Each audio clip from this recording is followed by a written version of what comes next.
우리가 인생에 있어서 여러 가지 해석되지 않은 그런 일들이 있을 것입니다. 고난이나 그 어려움이나 또한 너무나 견디기 힘든 그런 삶의 여정들을 다들 한 번씩 겪었을 줄 압니다. 그러나 그 인생의 고난 앞에 해석되어질 수 있는 것은 바로 예수 그리스도의 십자가 그리고 그 부활 사건, 그것만이 우리에게 해석될 수 있는 가장 큰 해석입니다. 오늘 특별히 추수감사 주일을 맞이하여 얼마나 많은 그런 감사를 통해서 하나님의 나라가 아름답게 확장되어지며 또 임하게 되는 것인지를 우리가 또 볼 수 있을 것입니다. 저는 한 주 동안 감사를 묵상했습니다. 도저히 환경적으로는 감사되어지지 않는 그 환경 속에서 감사를 묵상해 보았습니다. 또 많은 그런 고난들 앞에 서 있었을 때 감사로 하나님 앞에 제사를 드려봤습니다. 그때 하나님께서, 성령님께서 제게 계시해 주신 것은 내가 그 고난의 과정을 겪을 때, 그 고난의 그 길을 걸어갈 때 중보 기도자들을 비춰주셨습니다. 물론 가장 큰 중보 기도자는 바로 우리의 우편에 서서 계신 예수 그리스도이시지만 특별히 인간 중보자, 은밀한 골방에서 또 기도해 주셨던 얼굴들을 또 비춰주셨습니다. 제가 그분께 일일이 사실은 쿠폰을 날리고 싶었지만 하나님께 축복의 그 기도를 올려드리면서 너무나 그런 시간을 보내니 너무나 감사되어졌습니다. 여러분 프로 야구 선수 이승엽 선수를 아시죠? 그 이승엽 선수가 자기의 그 경기들을 다시 보면서 피드백을 합니다.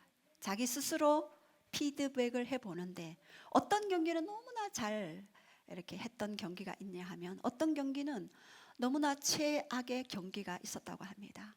그러나 최악의 경기를 묵상하지 아니하고 최고 잘했던 그러한 홈런을 날렸던 그러한 것들을 기억하며 감사할 때에 그 감각이 내 안에 살아나서 다시 그 홈에 섰을 때 그 감각으로 홈런을 날릴 수 있다고 하는 것들을 제가 예전에 교회에 있을 때 그 목사님이 말씀하시는 것들을 들었었습니다. 그때 제가 물론 프로야구를 좋아하셨는지는 모르겠지만 그 말씀을 하셨을 때 제 안에 굉장히 큰 울림이 있었습니다. 우리는 지나간 과거에 좋지 않았던 것들을 사단은 그것을 이용하여서 끌어내어서 과거에 저 사람이 저렇게 했어, 이 사람이 이렇게 했어 라고 계속해서 되뇌이도록 해서 우리 안에 쓴 마음, 쓴 감정, 쓴 고통을 주는 것이 사단의 계략이라면 하나님의 그런 계획은 이 과거에 하나님이 어떻게 그 은혜로 이끌어 오셨으며 그 고난 중에도 함께 하셨고 일으켜 세우셨고 또한 임마누엘로 역사하셨던 그 놀라운 광야에서의 그 은혜의 그 혜택들을 기억하게 하면서 그것을 되뇌일 때 더 큰 감사의 그 기적이 온다라고 그렇게 저는 묵상을 했습니다. 감사도 내게 주어진 작은 감사들을 찾아내어서 그리고 그때의 기억 안으로 들어가는 것, 그것이 우리에게 바로 감사의 가장 큰 혜택을 받을 것이고 그것이 감사의 이유가 될 것입니다. 감사할 일이 있어서 감사하는 것이 아니라 감사는 찾아내야 하는 것입니다. 아프리카 속담에도 너의 작은 것에 감사하라. 그러면 더 큰 감사의 그런 제목들이 일어나게 될 것이다 라고 그렇게 말씀하십니다. 감사는 감사의 조건들을 당기고 그리고 감사의 영적 기류와 환경들을 풀어낼 뿐은 아니라 감사의 기적을 드러내고 나타내는 강력한 파워가 있다라고 그러한 생각을 해봤습니다. 여러분 추수감사절 해서 한 절씩 운을 좀 띄워 주시겠습니까? 그러면 제가 오행시를 한번 짓고 싶습니다. 추수의 계절에 수많은 감사 기도 제목을 가지고 감사합니다. 사랑하는 우리 성도님들과 함께 절기 때마다 감사하는 것이 아니라 날마다 이 추수 감사절이 되기를 선포합니다. 아멘. 제가 한 주 동안에 추수 감사절 이렇게 오행시를 지어보면서 우리는 매일매일이 추수 감사절이 되어야 되겠구나로 이렇게 마무리를 지었습니다. 절기는 그것을 기억하고 감사하며 그리고 미래에도 임마누엘로 함께 하실 그 하나님을 기대하는 것, 그것이 바로 절기이며 그 절기 때는 예수 그리스도를 깊이 묵상하는 것, 오직 예수 그리스도 그분 때문에 기뻐하고 그분 때문에 행복해하고 그분 때문에 즐거워하고 그분 때문에 하나님의 나라가 선포되어지는 것, 그것이 바로 사도 바울이 추구했던 삶이었으며 그리고 모든 그런 지도자들 또 앞서가신 선조들이 살아왔던 그런 발자취가 될 것입니다. 요즘 미국의 정신병원에서는 우울증을 앓는 사람들이 너무나도 많이 왔을 때 약물치료 요법보다는 감사치료제로 그들을 회복하고 치유하는 일들이 많이 사용되어지고 있습니다. 환자들에게 자신이 일상에서 감사한 일이 무엇인지 찾아내도록 하고 그리고 그 감사를 다시 회복하도록 돕는 것이 바로 그 병원에서 했을 때 약물 치료보다 오히려 감사 치유제가 더 그분에게 효력이 있었다는 그런 결과들이 있습니다. 육체의 그 질병에서도 마찬가지입니다. 사람의 모든 병은 다 대부분 스트레스에서 오는 것입니다. 스트레스의 그 원인은 마음의 상처와 트라우마, 우리 지난 시간에도 트라우마 치유에 대해서 했는데요.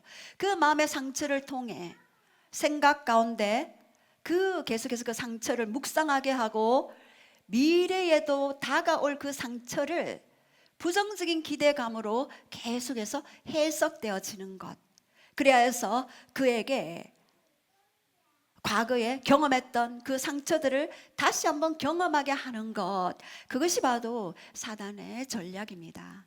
그러나 하나님의 전략은 과거에 너가 비록 그 상처가 있었다 할지라도 그 상처는 별이 될 것이고, 미켈란젤로가 그 어떤 성당을 지을 때에 성전을 지을 때에 어떤 사람이 유리를 가지고 오다가 그 유리를 이동 과정 가운데 유리가 박살려졌어요. 그래서 많은 사람들이 화를 내고 어떻게 할 것인가 그분을 향하여서 손가락질하고 막 비판하고 막 그렇게 했을 때에 그 미켈란젤로가 깨어진 그 유리를 가지고 모자이크로 그림 처리를 했습니다.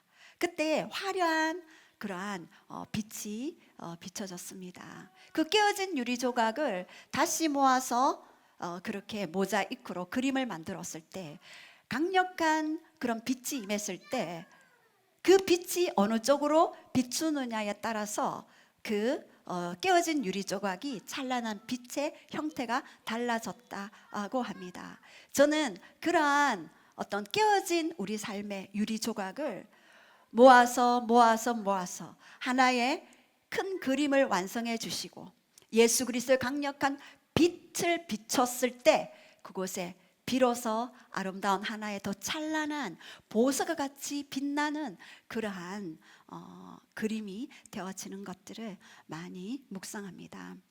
이렇게 우리가 비록 깨어진 그러한 유리 조각과 같은 인생이라 할지라도 우리는 감사로 다시 한번 우리의 인생을 재설정할 때 우리는 아름다운 하나의 그림이 완성되게 될 것입니다. 이렇게 감사는 우리의 모든 영혼 육을 하나님 앞으로 정렬시킬 뿐만 아니라 모든 육체적인 스트레스는 제거하고, 그리고 또한 영적인 그러한 강력한 정신적인 하나님 앞에서의 그 놀라우신 그 은혜를 재해석함으로, 재확인함으로, 기억함으로 다시 한번 치유와 그리고 또 다른 하나님의 크신 계획 속에 우리가 들어갈 수 있도록 길과 통로를 내어주는 것, 그것이 바로 감사 치유제의 가장 강력한 파워일 것입니다. 우리가 매해마다 제가 여러분에게 감사의 정의를 말씀드리는데, 혹시 작년에 감사의 정의가 기억나시는지요? 예. 자, 감사란 하나님과, 먼저는 하나님과 다른 사람들이 내 삶에 얼마나 큰 유익을 주었는지에 대하여 진정한 고마움을 표현하는 것, 그것이 바로 감사의 정의입니다. PPT가 아직 안 띄워주나 보네요. 그래서 이렇게 감사랑 하나님과 다른 사람이 내 삶에 얼마나 많은 큰 유익을 주었는지, 먼저는 하나님께, 그리고 또한 이제는 사람들이 내 삶에 주었던 그 유익들을 기억하는 것. 어떤 청년이 그렇게 이야기하는 것들을 들었습니다. 저는 그 사람에 대한 지금 현재 안 좋은 어떤 불평이 올라올 때마다 이 사람이 과거에 내게 얼마나 큰 유익을 주었고 혜택을 주었고 사랑을 주었던 것들을 기억합니다. 그럴 때 그 모든 불평은 완전히 소멸되는 것들을 경험했습니다 라고 고백한 것들을 또 들은 적이 있습니다. 이렇게 감사의 정의에 대해서 우리가 확실히 할 때에 그 다음 단계에 하나님이 더 큰 계획과 더 큰 은혜와 더 큰 감사의 조건을 가지고 찾아오시게 되는 것입니다. 여기 감사의 단어들을 보면은요, 토다라는 그런 단어가 있습니다.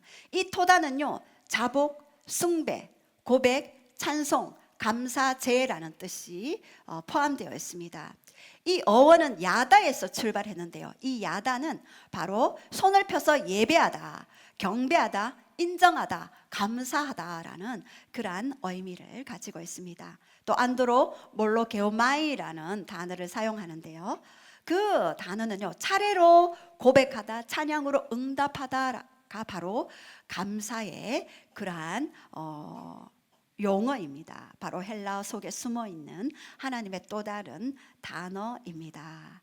이렇게 감사는 하나님이 한 해 동안 베풀어 주신 은혜에 감사할 뿐만 아니라 그 감사한 마음을 내 안에 품고, 그리고 고백하고, 그리고 칭송하고, 그리고 감사를 표현하고 나타내는 것, 그렇게 하는 것이 바로 감사의 단어들 속에 숨어있는 그런 하나님의 뜻입니다. 우리 좌우에 계신 분들께 한번 그렇게 고백할까요? 감사합니다. 행복은 소유의 크기가 아니라 감사의 크기에 비례합니다. 여러분 얼마나 많이 행복을 추구하고 있습니까? 그것은 바로 예수 그리스도로 말미암은 그 감사가 넘쳐날 때 내 안에 행복도 계속해서 넘쳐납니다. 제가 예전에 사부님이 절기 때마다 돈을 어마어마한 봉투를 주고 또 선물을 주고 하지만 그날 하루만 딱 기뻤지 그 이후에는 기쁘지 않은 것들을 많이 경험했습니다. 그러나 생명 대신 예수 그리스도 그 십자가의 그 복음의 능력을 알아가면 알아갈수록 내 안에 이 끊임없이 올라오는 그 감사의 그러한 이유가 발생되는 것들을 봅니다. 이제 행복의 소유는 바로, 행복의 크기는 바로 소유가 아니라 우리 감사를 얼마나 많이 우리의 입술에서, 우리의 생각에서, 그리고 우리의 표현으로, 우리의 표정에서, 우리의 눈짓으로, 우리의 언어로 표현하는가에 따라 하나님의 킹덤이 임하게 될 것을 저는 많이 경험했습니다.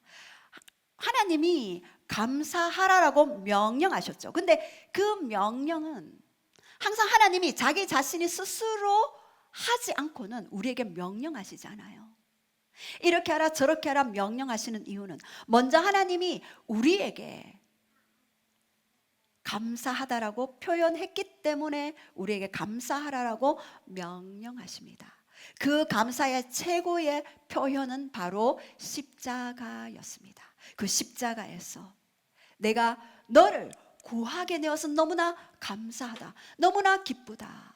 그 십자가의 그 즐거움, 그 영혼을 구원하는 그 즐거움을 바라보며 십자가의 그 고통을 참으셨던 그 인내 속에 하나님의 진정한 감사가 숨어져 있습니다.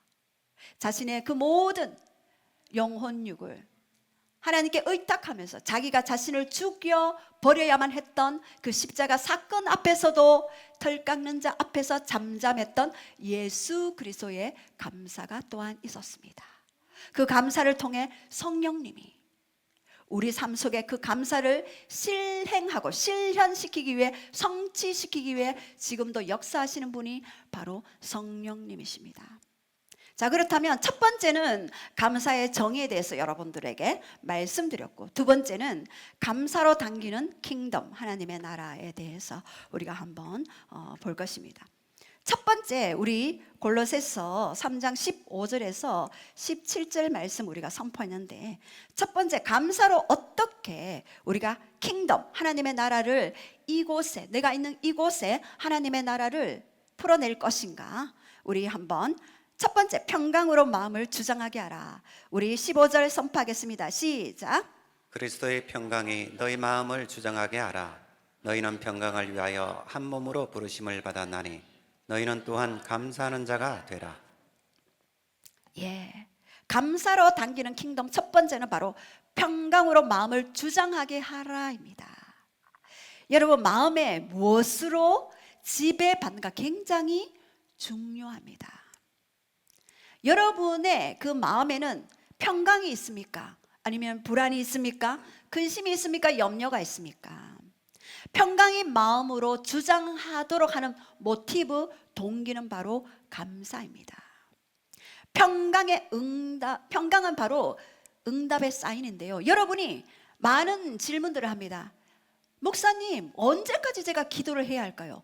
언제까지 제가 이 기도를 멈춰야 할까요? 라고 질문하시는 분이 많이 있습니다.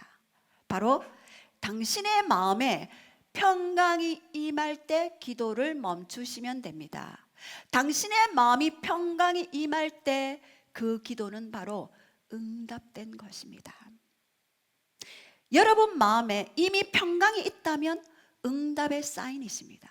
더 이상 기도하지 않아도 이제는 하나님이 일하실 시즌이며 하나님이 일하실 그런 때임을 볼 수 있습니다. 평강을 잃게 되면은요, 모든 것을 잃게 되어집니다. 우리는 평강을 위하여 한 몸으로 부르심을 받았다라고 그렇게 사도 바울은 이야기하죠.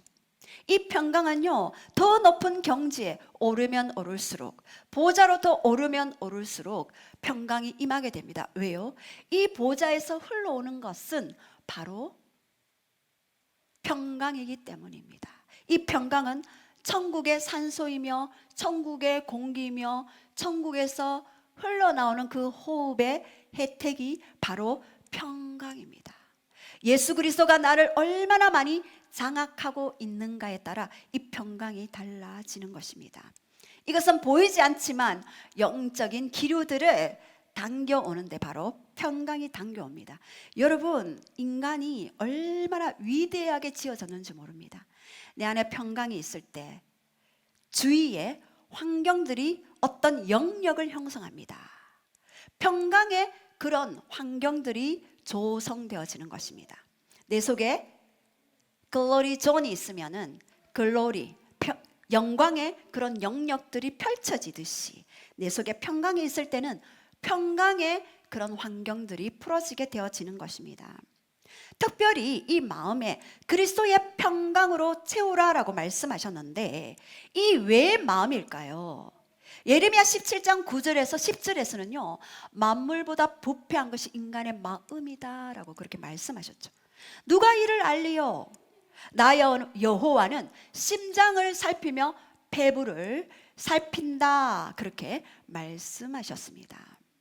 만물보다 부패한 이 마음에는 인간의 원죄로 말미암아 평강은 없고 우리 안에 불안과 염려가 그냥 자동 문의 원리로 들어오게 되는 것이 인간의 그러한 가장 큰 고통이며 아픔입니다. 이렇게 이 부패한 마음 가운데도 이 평강이 찾아올 수 있는 것은 바로 예수 그리스도 그분이 내 안에 얼마나 많은 비율을 차지하는가. 내 안에 예수 그리스도가 10% 차지한다면 10%의 평강을 가지게 되겠죠. 그러나 내 안에 예수 그리스도가 90%, 100% 차지한다면 내 속에는 염려보다 평강이 더 많이 차지하게 될 것입니다. 주님의 고별 설교도 요한복음 14장 27절에 평강을 너에게 끼치노니 곧 나의 평안을 너에게 주노라 그랬습니다. 예수님이 마지막 그 십자가에 죽으시고 부활하시고 승천하시기 직전에 제자들에게 찾아오셔서 성령을 약속하시면서 너희에게 이 성령을 주는 이유조차도 바로 평강을 주노니 라고 말씀하셨습니다.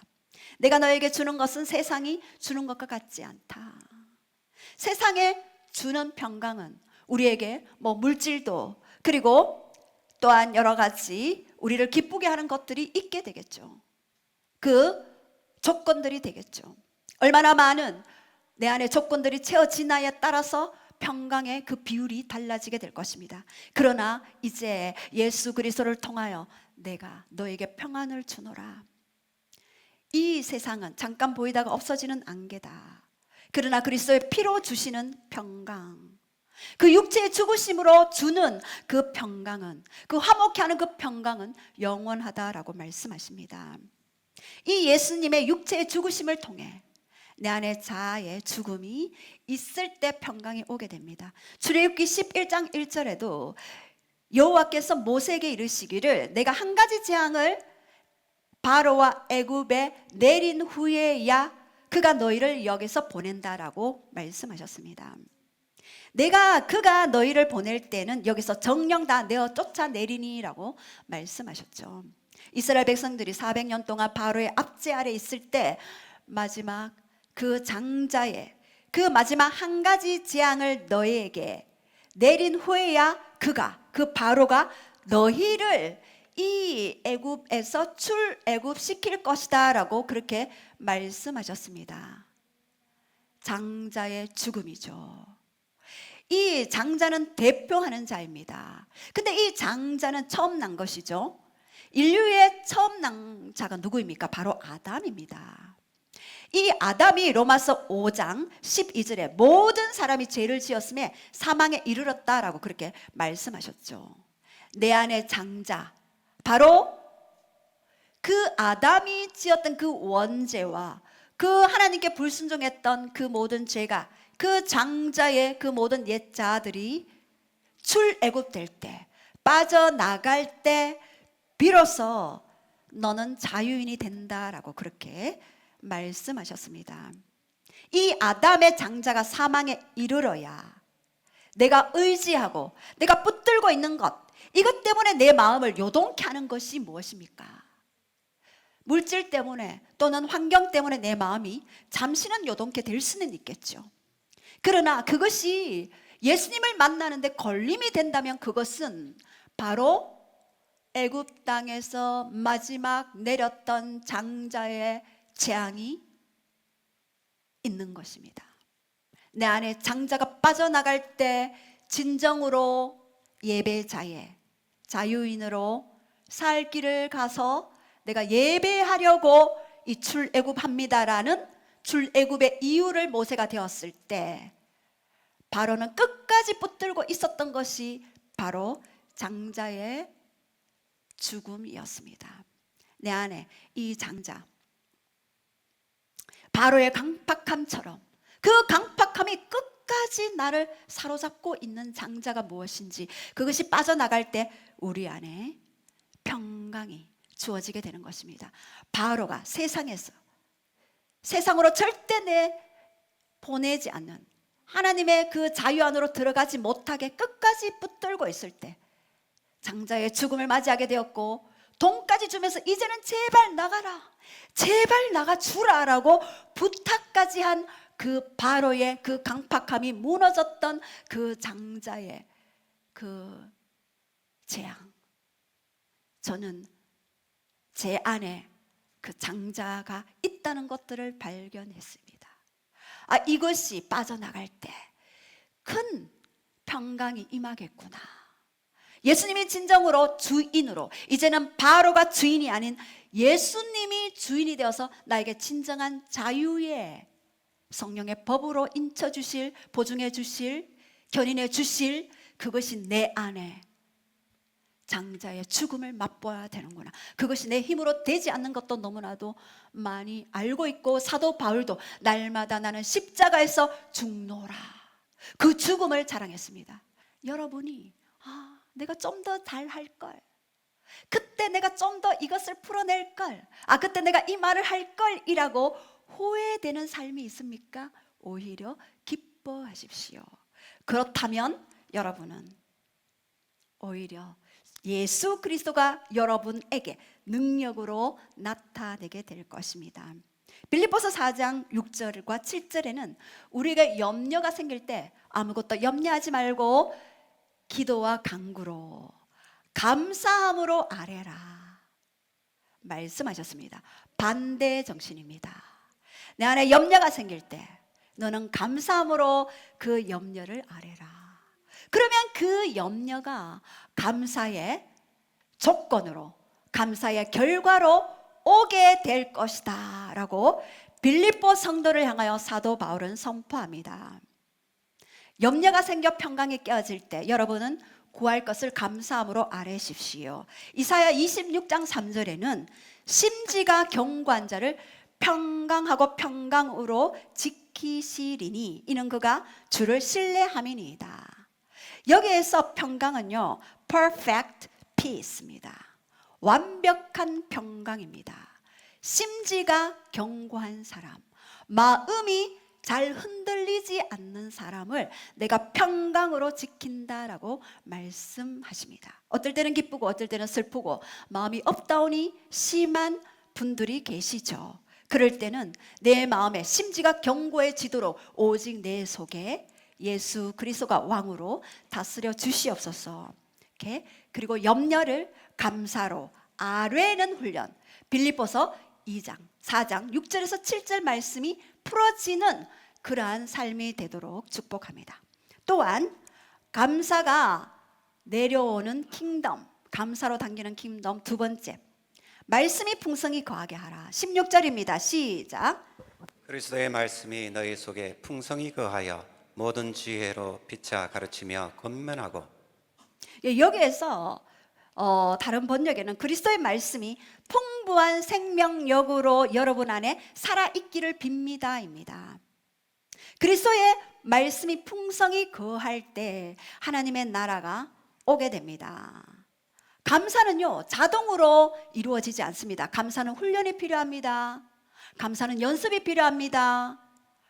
이 감사 훈련, 감사 연습을 계속하려면 내 생각과 내 감정과 내 의지를 계속해서 말씀으로 채워야 하는 것입니다. 여러분 많이 경험했지요? 감사 그냥 되는 것 아닙니다. 인생이 얼마나 많은 불평거리가 있습니까? 머릿돌 습관이라는 것이 있습니다. Keystone Habit. 머릿돌 습관, 한 가지 중심 습관을 계속해서 내가 고치기 시작하면 연쇄 반응으로, 도미노 영적 현상으로 계속해서 그 훈련들이 진행되어지는 것입니다. 감사의 태도를 계속해서 바꿔나가면 이렇게 머릿돌 습관이 되어서 계속해서 감사가 되어지는 것입니다. 말씀이신 예수님, 말씀이 육신이 되어 우리 가운데 거하시고 우리 가운데 채워져야 그분으로 인한 감사가 이루어질 때 모든 것이 오케이가 되어집니다. 여러분 얼마나 가정 가운데 못마땅한 것들이 많습니까? 제가 예전에 제 자신을 셀프 축사할 때 제 안에 못마땅히 여기는 영이 있음을 발견했습니다. 여러분 그거 있는지 몰랐죠? 예, 있습니다. 자녀를 봐도요 못마땅하게 생각되어지고, 배우자를 봐도요 못마땅하게 생각되어지는 영이 있다는 거, 여러분. 이야, 숨어 있었어요. 그래서 몰랐어요. 그래서 보면은 못마땅해. 요거를 요렇게 하면 더 잘하는데, 요렇게 하면 더 잘할 건데, 항상 그런 마음이 있었어요. 제가 깜짝 놀랐습니다. 아, 영이구나, 영. 내 속에 만족하지 못하게 하는, 감사치 못하게 하는, 못마땅히 여기는 영.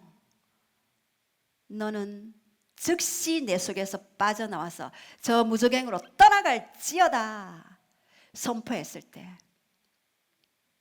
그것들이 떠나가는 것들을 경험했습니다. 예레미야 23장 29절에는요, 여호와의 말씀이니라 내 말이 불 같지 아니하냐, 바위를 쳐서 부서뜨리는 방망이 같지 아니하냐. 말씀이 불이 되고 방망이가 되어서 내 속에 있는 모든 말씀을 거부하게 만들며 불순종하게 만드는 그 모든 것들이 불이 태워지고 방망이로 부서지는 것, 그것이 내 속에 가득 차야만 감사가 되어지는 것입니다. 감사하지 못하는 그 마음과 생각과 그 감정들 태워지고 부서뜨려져야지만이 내 속에 감사로 다시 채워질 수가 있는 것입니다.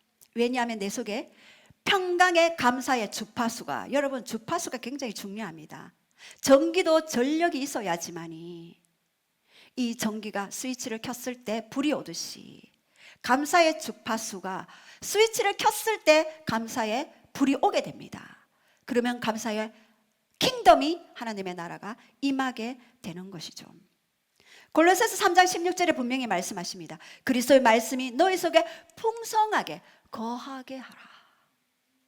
그래서 모든 지혜로 피차 가르치며 권면하며, 우리 피차 큐티를 통하여서 서로가 서로에게 가르치며 서로가 서로에게 권면하고 있죠.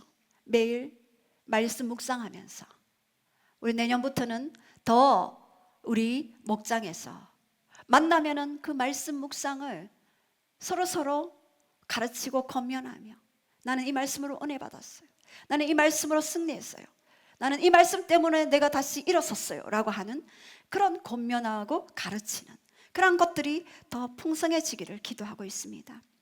골로새서 3장 16절에는 그리스도의 말씀이 너희 속에 풍성하게 거하며 라고 말씀하셨죠. 에베소서 5장 18절에는요 성령의 충만함을 받으라 표현하죠. 그리스도의 말씀이 너희 속에 풍성히 거하라. 골로새서 3장 16절의 그 말씀이 에베소서 5장 18절에는 성령의 충만함을 받아라. 성령의 충만함으로 너의 육체의 마음과 생각을 주장하게 하라. 왜요?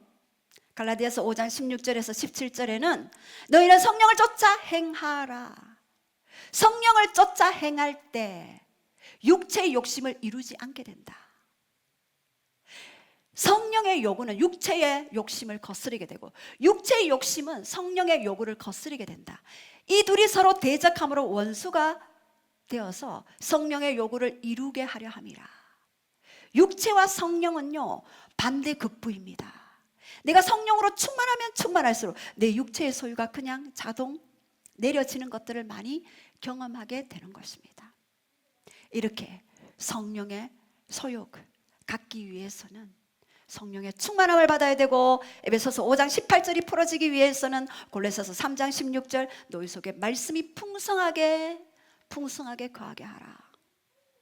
말씀이 풍성히 거할 때 성령 충만으로 이르게 되고 성령 충만이 감사의 제목들을 계속해서 선포하게 된다 입니다. 자, 그렇다면 세 번째, 감사하는 마음으로 찬양하라입니다.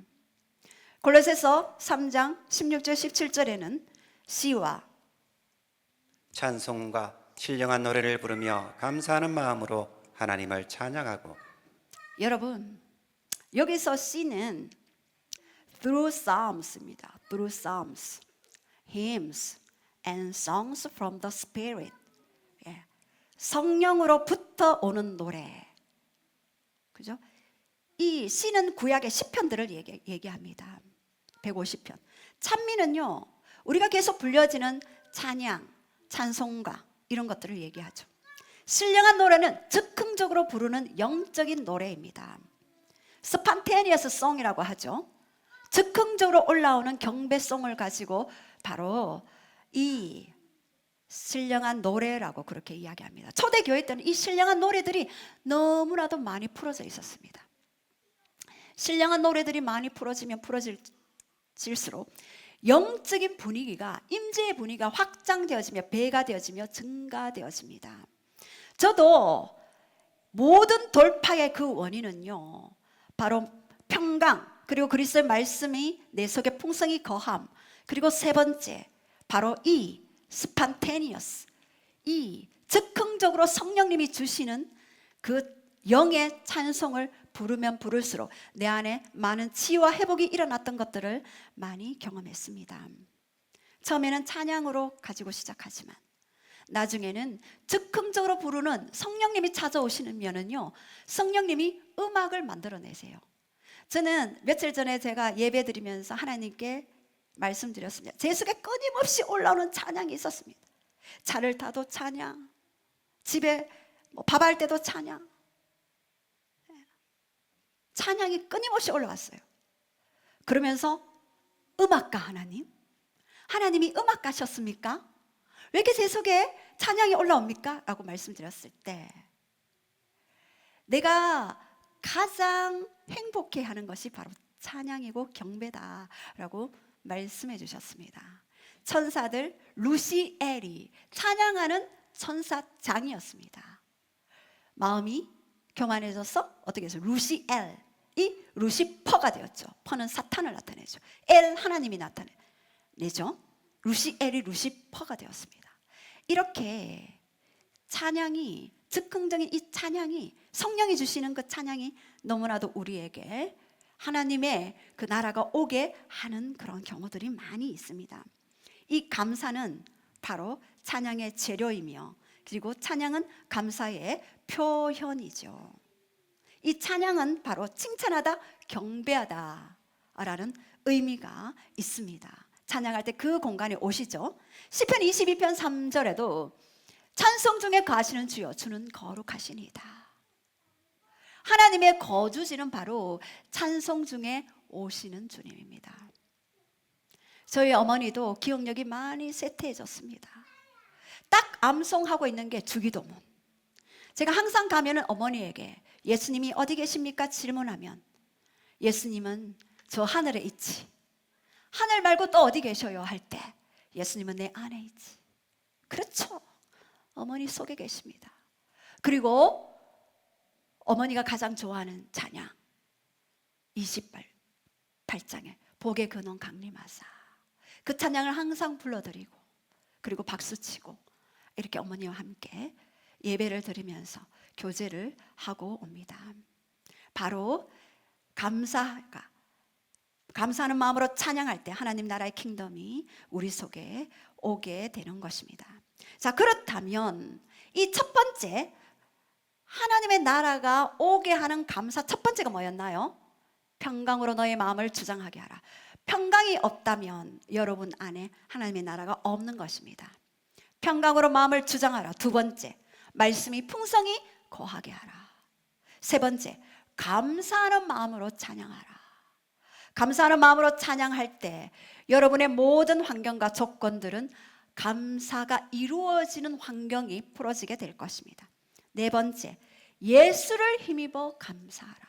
그 모든 것들은 바로 예수 그리스도를 힘입어 감사하라입니다. 17절에 시작. 또 무엇을 하든지 말이나 일이나 다 주 예수의 이름으로 하고 그 일을 힘입어 하나님 아버지께 감사하라. 여기서 또 무엇을 하든지는 바로 범사입니다. 범사에 감사하라입니다. 범사는 뭡니까? 상황과 조건을 뛰어넘는 감사. 그래도 감사, 이래도 감사, 그래서 감사, 그러므로 감사, 이래도 감사, 저래도 감사. 상황과 조건을 뛰어넘는 감사를 했을 때 그 감사를, 그 환경을 통제하시고 다스리시는 하나님의 주권을 인정하는 것이 됩니다. 그럴 때 바로 감사의 기적들이 풀어지게 됩니다. 그 코리텐 붐이라는 그 작가가 있습니다. 이분은 유대인이죠. 피난처라는 책을 썼습니다. 이분이 유태인 학살 사건이 있을 때 그 히틀러가 유태인을 학살하는 그 사건 시에 유태인을 도와줬다는 이유로 그 감옥에 들어가게 되었습니다. 그 감옥에 들어갔을 때 너무나 열악한 환경, 화장실도 그 감옥 안에 있고 물도 없고 음식도 정말 겨우겨우 살아갈 양의 극소량의 그런 음식을 공급받으면서 가장 견디기 힘들었던 것은 바로 벼룩 때문이었대요. 벼룩. 그래서 이 동생이 계속해서 하나님께 감사하는데 너는 무엇이 그렇게 감사하냐? 난 다른 거는 다 감사하겠는데 이 벼룩은 감사 못하겠다 라고 얘기했을 때 동생이 함께 손을 잡고 기도를 했습니다. 하나님, 벼룩을 주심을 감사합니다. 그래서 속에서 화가 났지만 의지적으로 아멘이라고 얘기했대요. 그리고 왜 벼룩 때문에 감사했는지 그 이유를 찾기 시작했는데 그 벼룩 때문에 독일군이 근처에도 오지 않았대요. 벼룩 옮길까 봐.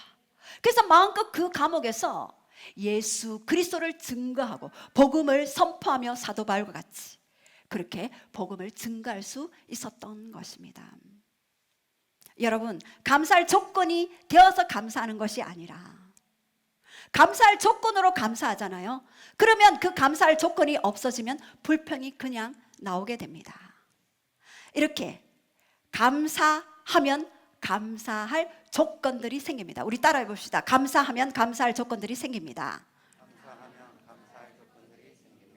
예, 예수님이 오병이어에 보리떡 5개와 물고기 2마리로 5,000명 2만 명이나 되는 그 영혼들을 먹일 때 첫 번째 기적이 일어나기 전에 하셨던 것은 바로 감사 기도였습니다.